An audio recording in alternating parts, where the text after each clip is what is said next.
Good afternoon, everybody. This is Kim Russell coming to you again this week with another Lunch and Learn from the Navajo Department of Health. Hi, everybody. Like I mentioned earlier, I'm Kim Russell. I'm the director for the Navajo Department of Health and here to provide a little introduction for a Lunch and Learn from our Navajo Epidemiology Center and partners. You've heard from them before a few weeks ago, actually a few months ago as well, on another topic, for instance, on vaccines. So they're back again, the Navajo Epidemiology Center and partners. I'm really happy to introduce to you all the partners that are going to be sharing with you this Lunch and Learn on cancer and the work group that they're a part of. So the presentation, like I had mentioned, is a Navajo Cancer Work Group, and it consists of multiple partners. We can't do this work in silos, so I want to say thank you to our partners, such as our state health department partners, the cancer registries, the academic professors, the various epidemiologists, and of course, our federal partners at the Indian Health Service and the CDC. Thank you very much for coming together to provide this presentation and just the overall work that you do in cancer prevention. This strong partnership and collaboration is what makes us able to present to you today. So they'll be talking about the cancer report that we've been working on and how it has made a positive impact for current researchers and future researchers. And also to discuss the importance of early detection and screening. We know that if we can detect these earlier on in its process, there's a greater likelihood that we can provide treatment and maybe prevent the progression of the cancer. So you'll be hearing about that. And you may also have learned that in the American and Alaska Native population, our cancer screening rates are really low. That's why we wanted to bring this presentation to you today. Lastly, you're going to hear from our presenters which cancers are the leading causes of death amongst our people. So we have a really great packed agenda for you today. Again, all of our experts coming to you to talk about the different work that they do through this Navajo Cancer Work Group. And I'm happy to present to you our first presenter, who is my colleague, Mr. Del Yazzie. He is our Navajo Epidemiology Center director, and he's based out of the Navajo Department of Health. Thank you for giving me a few minutes to say hello to you all again and to introduce this Lunch and Learn and to introduce Mr. Yazzie. Thank you.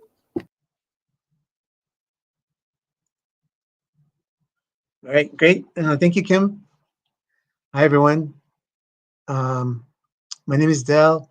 I'm with our Navajo Epidemiology Center team here in Window Rock, and my clans are Kintlachitni, which is Red House, and my dad clan is Tkachitni, Red Running into Water People, and then my maternal grandfather clan is Hashkantzoi, which is the yucca fruit strung out in a line, and then my paternal grandfather clan is Maidish Gijni, which is Coyote Pass. So that's who I am. I'm from Cove, Arizona, Navajo, and I've been with our Navajo Epicenter team, and we recently updated our Navajo Cancer Report, and that's some of the information I'm going to provide very briefly. Then, as Ms. Russell mentioned, we have our Navajo Cancer Work Group members will also provide some remarks after my presentation. So I'm going to go and get started here. This first slide, I hope you can see.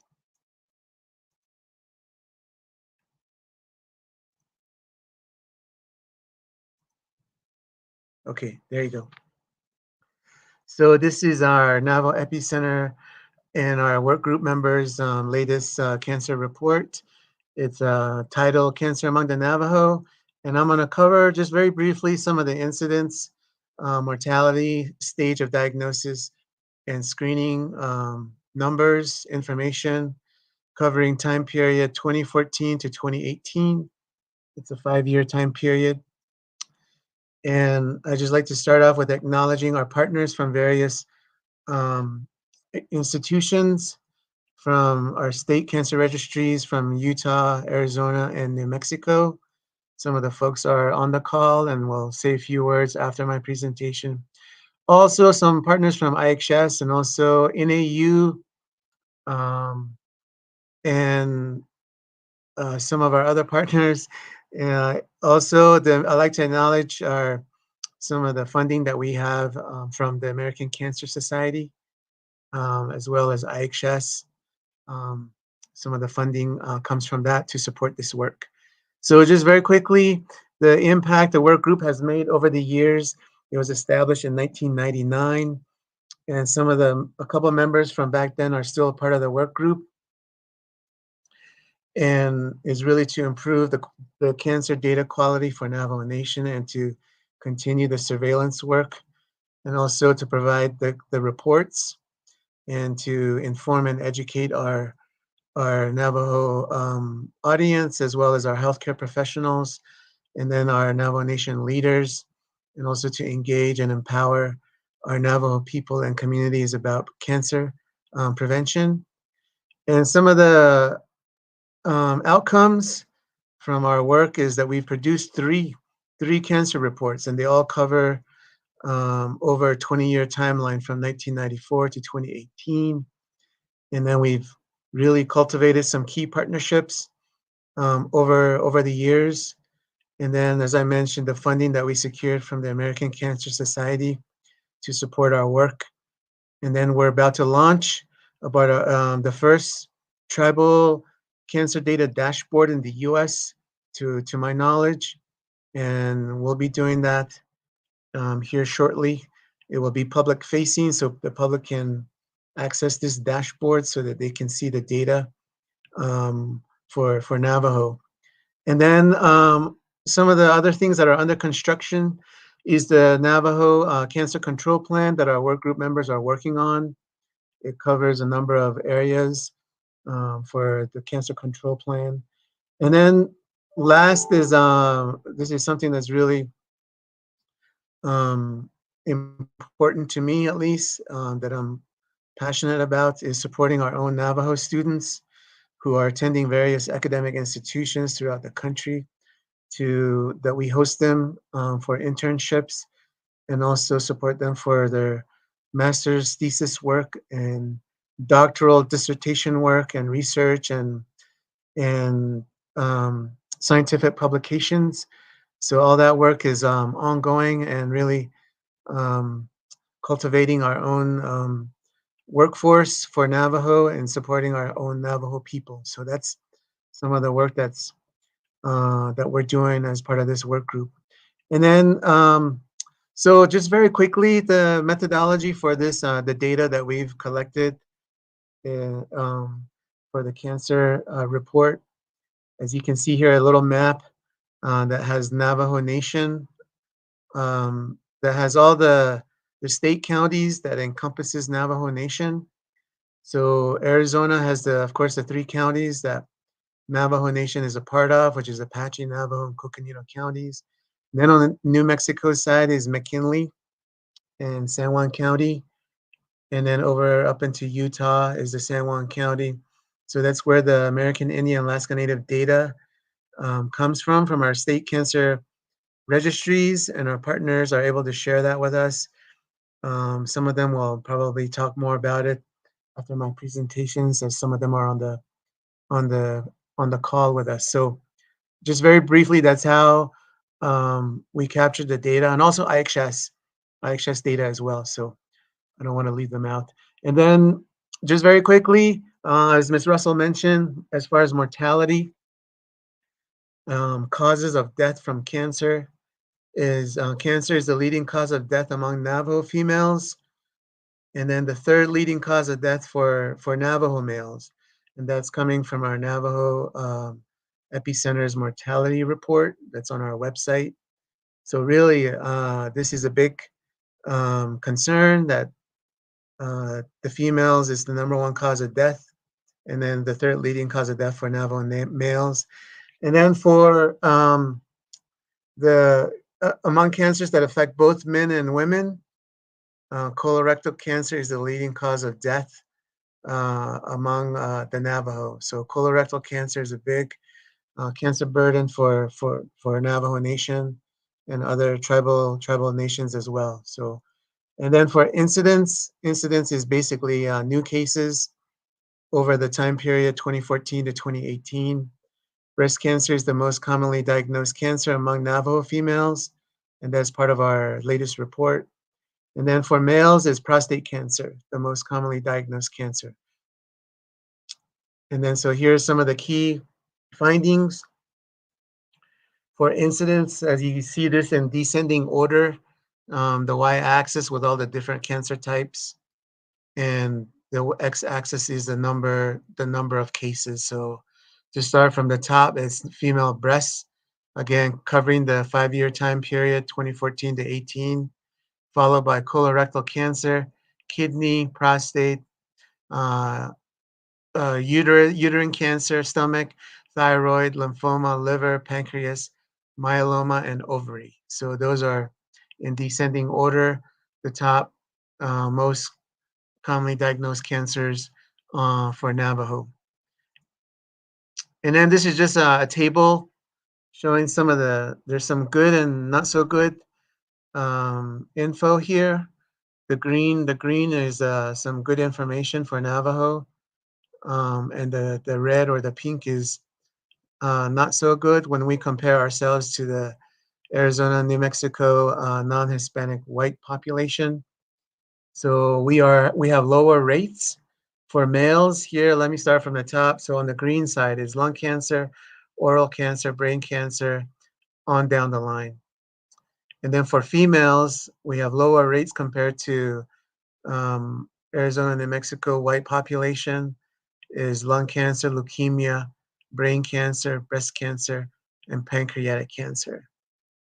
And then on the non so good side, this the pink or red portion of the box here, for Navajo males compared to the white population in Arizona and New Mexico, we have higher rates for stomach cancer, kidney cancer, liver cancer, and myeloma. And then for females, it's gallbladder, stomach cancer, etc., on down the line. And then for mortality, the top causes of death due to cancer, again, here on the left are the different cancer types. And people, the deaths from colorectal cancer is the #1 cause of death for Navajo, covering the 5-year time period again, followed by prostate, pancreas, stomach, kidney, female breast, lung, liver, ovary, and gallbladder. So that's in descending order you see there. So that's for mortality. Again, for the green, some good signs here for Navajo males compared to our Arizona, New Mexico white population. We have lower rates for leukemia, esophageal cancer, and lymphoma for males. And then for Navajo females, having lower rates is lung cancer and breast cancer. And then on this, the red side here, where we have higher rates, it is for stomach cancer, kidney cancer, prostate cancer for males. And then for females, it's gallbladder, stomach, liver, and kidney cancers. So that's for mortality. And then next is part of our report is we look at stage of diagnosis. And this is basically cancer staging describes the extent to which the cancer has spread. There's local, regional, and distant stages. So one of the key elements or the key findings from our report is that there's late detection for colorectal cancer, breast cancer, and cervical cancer. And they're mostly diagnosed in the late stages among Navajos, and that's a part of our report. And of course, I think we all know that the earlier we can detect the cancer, the better the survival rate is, and there's better treatment outcomes for detecting a cancer early on in its development. So we need to do better in detecting the cancers among our people at an earlier stage. And then this next one is just, Native Americans in general. We are 2 times more likely to be diagnosed with late stage colorectal cancer So, I mean, the message here for, prevention is really screening to detect the cancer early on. And then, yeah, screening here, the three types of screenable cancers here I have the pap smear for pap test for cervical cancer, mammography for breast cancer, and three different types of screening tests for colorectal cancer. And really, the overall message here is there's insufficient screening or low rates of screening among our Navajo people based on some of the GIPRA measures from IHS. And also for this particular, and there's some of the screening rates that are more recent. The reason why they're low is, because of the COVID pandemic. Some of the hospitals were closed and, going to the hospital was not allowed due to shutdowns. So that really impacted some of the low screening numbers. And then I'm almost done here. So this is I just want to briefly mention this. This is in progress. I mentioned the tribal or Navajo Cancer Data Dashboard that's under construction. And it'll be the first, to our knowledge, tribal cancer data dashboard that will be online. The public can go on there and see this data. And here's just a couple of images of what it's going to look like. So if you, once we launch it, people will be able to go on here and look at some of the graphs here for mortality, incidence, and other numbers, other data on this dashboard. So that's to be launched very soon. I'd say within the next month or so. Last, some recommendations from our work group, to expand our collaboration, really to figuring out a way to translate the data, the information into Navajo so that our people can understand it. And then continue partnerships with our state cancer registry partners. And then to promote research to examine the risk factors and causes, promote early detection, which is really key to survivorship for some of the cancer types here, and then promote access to high quality cancer care delivery. That's something that's really critical for our people who have been diagnosed with cancer. And then just increasing the education and awareness about cancer screening and prevention is also very critical. And then training for our healthcare providers, and then and this developing a comprehensive Navajo cancer control plan, which is under construction as well by our work group members. So that's the end of my presentation. So here's the contact info for our epicenter, for our email, phone, and our website. We have a lot of stuff on our website, materials and reports that you can go visit.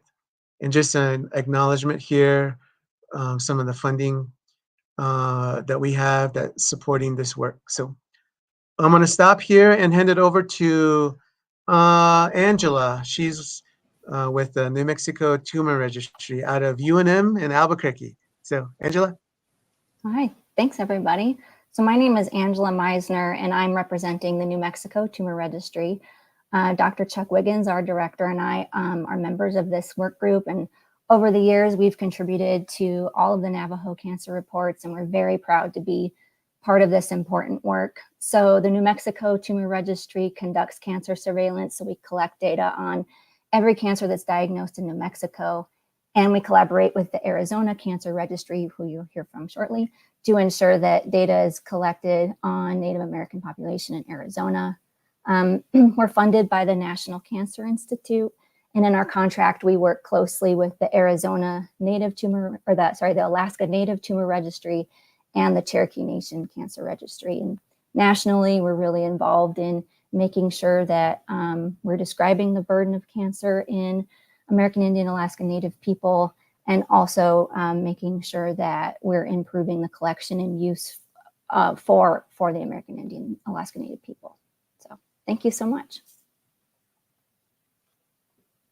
And I think next we'll be talking to the Arizona Cancer Registry. Thank you, Angela. I'm going to start by saying a few words, and thank you for allowing us this time to say a few words. So I am Georgia Yee. I'm from the Arizona Department of Health Services. I oversee the Arizona Cancer Registry program, and now I'm going to hand it over to Dana to introduce herself. Yeah. Hello, everyone. I'm Dana Doyle. I'm the Arizona Cancer Registry epidemiologist at the Arizona Department of Health Services. Great. So in Arizona, the Department of Health Services is the designated agency that collects statewide cancer information. We are able to share the data collected through agreements or through our data submissions to the Centers for Disease Control and Prevention. We are also members of this Navajo Cancer Work Group, working with Dell and other members. The cancer report that Dell just reviewed with you and the dashboard are huge accomplishments. These collaborations are meaningful to us in Arizona because as a registry, we just don't want to collect the information.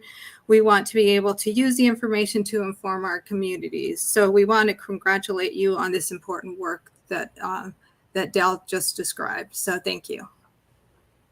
And I'm going to hand it off to Utah. Hi, my name is Jen Doherty. I'm the Executive Director of the Utah Cancer Registry. And like the New Mexico and Arizona registries, our job really is to collect accurate cancer data. We're funded by the National Cancer Institute and also the CDC. And I just have to say how thrilled I am to see this tribal cancer data dashboard launching. It's so important. It's the reason why I do this work is to ensure that the data that we collect are being used to better the lives of all of our communities. And I'm thrilled to see that this is going to make such a big difference. Okay, I think that's everything from me. And Melissa, Jim.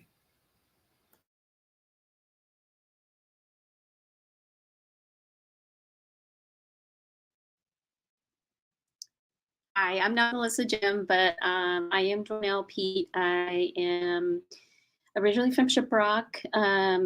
My clans are Tohe, Glini, and Shle, Baha, Betches, Jean, Sinsakati, Shache, Glizathlana, Chanella.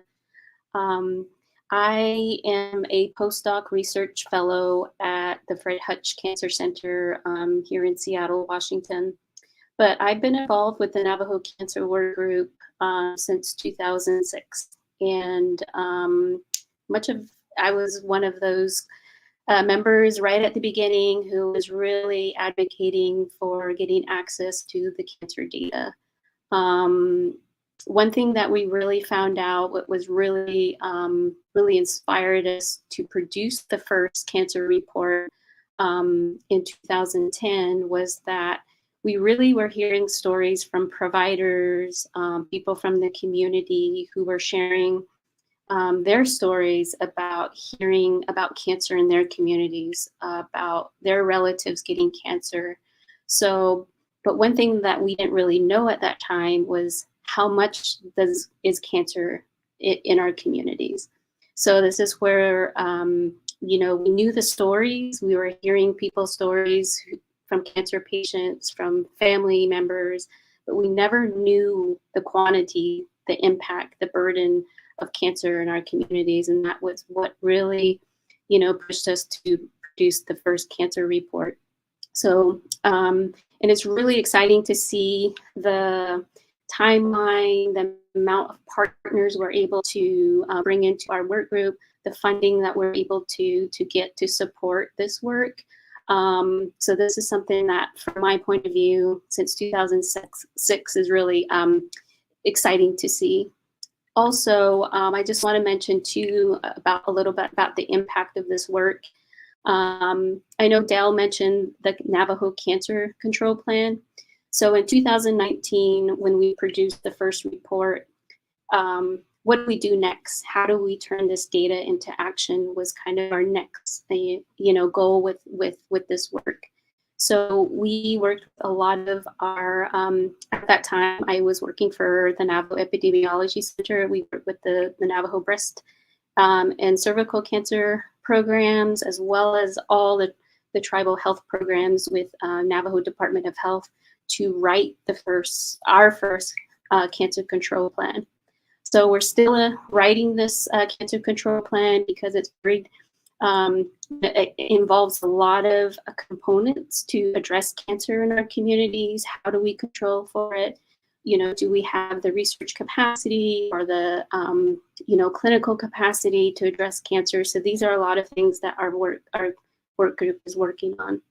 So stay tuned for that cancer control plan. And this is kind of the strategies that we'll hope to implement with the Navajo Nation to help address these cancer burdens.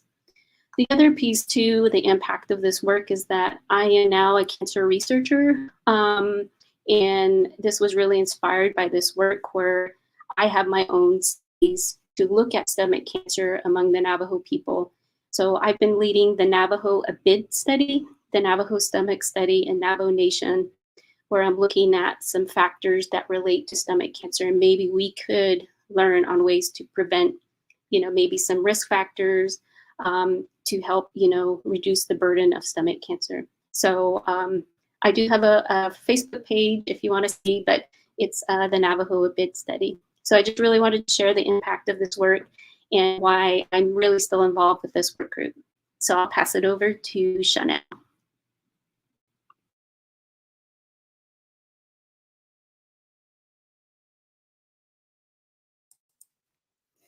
Hi, good afternoon, everyone.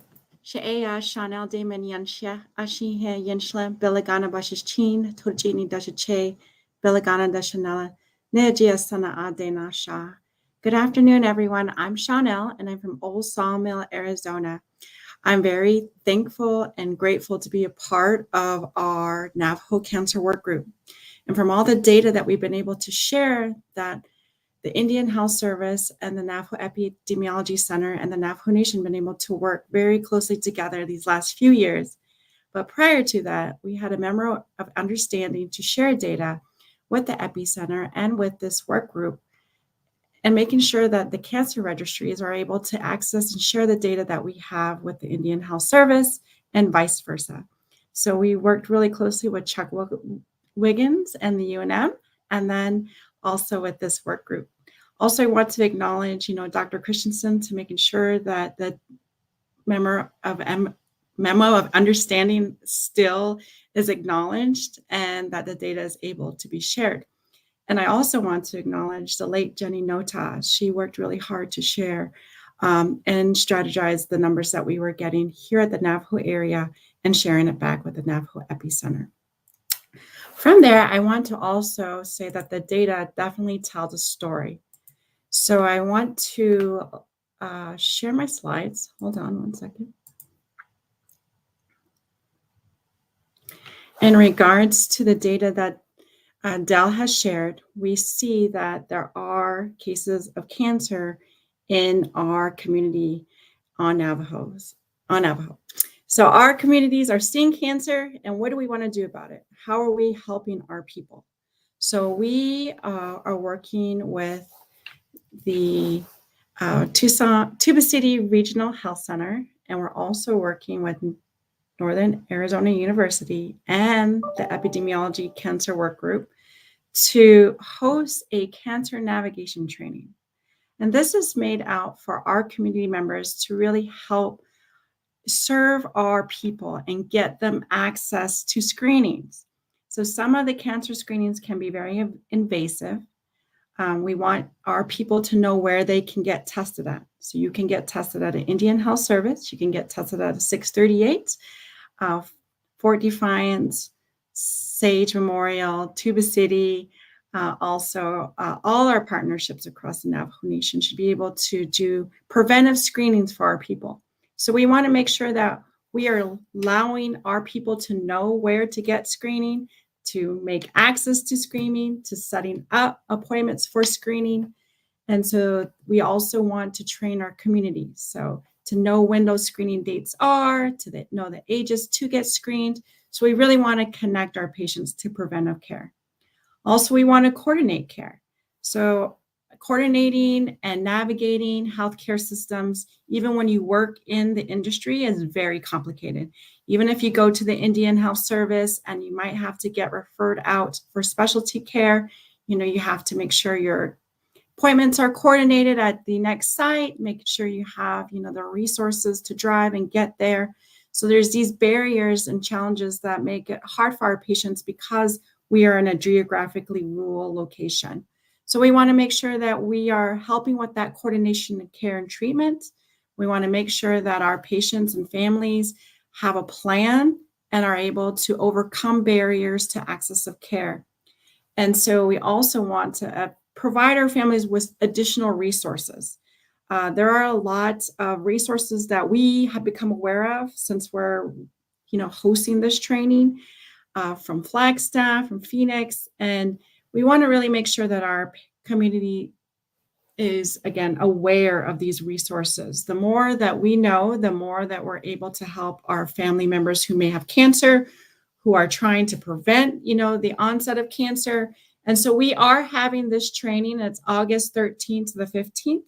The first 2 days are made pretty much for people who work in the community, health educators, CHRs, public health nursing, medical assistants, people who work with cancer survivors and cancer patients. So that curriculum is set up to, to re-emphasize what we have in this community, where people may be getting referred to outside of our community, Phoenix, Albuquerque, Utah, Las Vegas. So we really want to make sure we're having those kind of discussions and making sure that that curriculum is able to connect our patients and our caregivers to those sites. The next day, the 15th, though, this one is open to all healthcare providers and caregivers. This day we'll be really talking about, the cancer journey that as a caregiver may have when coordinating care. We'll have a panel of survivors and caregivers who actually take care of their cancer family member at home here on Navajo. And we'll be able to kind of share their personal stories of overcoming barriers, of finding connections and resources in the community. So I really want to make sure that if you have the capacity to attend, it is in Tuba City. We are very excited to partner again with Tuba City Regional Healthcare Center, and then also Northern Arizona University. So with that, thank you, and we'll go to the next person.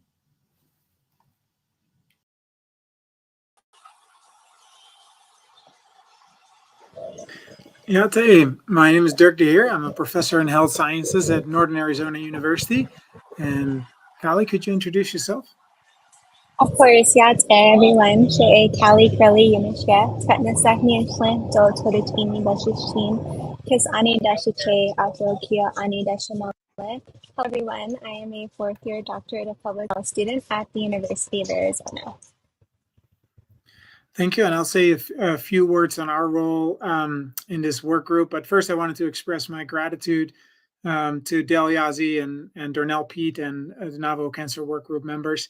I was introduced to this group about 8 years ago by Priscilla Sanderson and Carol Goldtooth-Begay at NAU. And it's really been a pleasure to see the group grow, and always believed in this group because of the combination of expertise represented in this group, from academic partners to clinical providers to registries and state health departments. And I think it feels like the right people are talking to each other, and we look forward to seeing that continue and expand. And we're all connected that way. So here at NAU, we have supported with research capacity for the Cancer Work Group, and we've also been part of securing funding from the American Cancer Society, as Del mentioned earlier. And basically, this project, supported by the ACS, focused on three main activities that build on what the Cancer Work Group was already doing. And one was really focused on disseminating findings from the major epidemiological reports that the Cancer Work Group produced both to the scientific community as well as the community. So we actually have a good number of hard copies. And also I wanted to mention that the report from the Cancer Work Group is actually available for free on the Navajo Epidemiology Center website.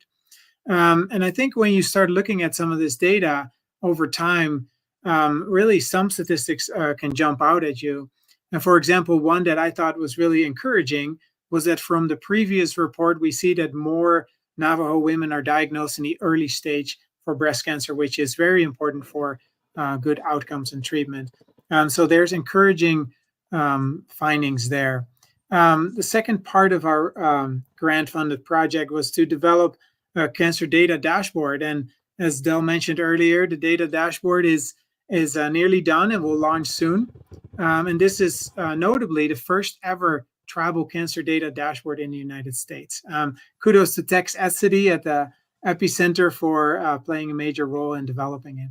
And then the third aim of the project was is to develop a Navajo cancer control and prevention plan and really build on the work that the Cancer Work Group has initiated a number of years ago and help bring it to the finish line and engage with stakeholders from patients to providers, as well as researchers and folks at the health department to build a robust cancer plan for the benefit of the Navajo people. So on a final note, NAU, I just wanted to say we also have good degree programs that we have lots of very strong Navajo students in. Our Master of Public Health program and PhD program are growing into the next generation of leaders, such as Callie. And before I turn it over to you, I just wanted to say on a final note, I really feel like this collaboration has been a wonderful start, and I feel like it's only the tip of the iceberg, and we can do so much more now that we're all connected, working together. So I'll turn it over to you, Callie. Thank you, Derek. I would also like to just echo all of the comments and remarks that everybody has made. This is very groundbreaking work, and I'm so extremely happy and proud to be a part of this team. One of my responsibilities has been to help mostly with AIM 1 to kind of navigate the different data barriers that we have in accessing the data that we need in order to help inform projects like this and to help our people develop programs and policies to decrease some of the health disparities that we face. And so I also want to plug one of my other projects that I'm working on at the University of Arizona, which is really focused towards increasing Indigenous data governance for our tribes throughout the state of Arizona, and then hopefully throughout the nation. So in August, we are going to be hosting a tribal deliberation with each of the 22 tribes throughout the state of Arizona to come together, convene, and hopefully find some common ground on Indigenous data governance policies that can be implemented at the state level through the Arizona Department of Health. So I just want to say thank you again for attending, and I can go ahead and pass it on to Yahat. Good afternoon. This is Sherilyn Yazzie with Navajo Department of Health. In closing, I just want to say on behalf of the Navajo Department of Health that Team Navajo, in terms of cancer research, cancer topics, the journey towards finding ways and different ways of discovering how we can battle and overcome cancer of various types. We have a great team internally and externally, and they continue to work hard here at Navajo Department of Health in reaching out, bridging the communication gaps, but more importantly, working together to find a common ground in moving forward for our Navajo people. And DOH is thankful and proud to be a part of this Lunch and Learn on behalf of the Office of the President and Vice President, and we look forward to seeing you all again next time. Thank you, Ihiha.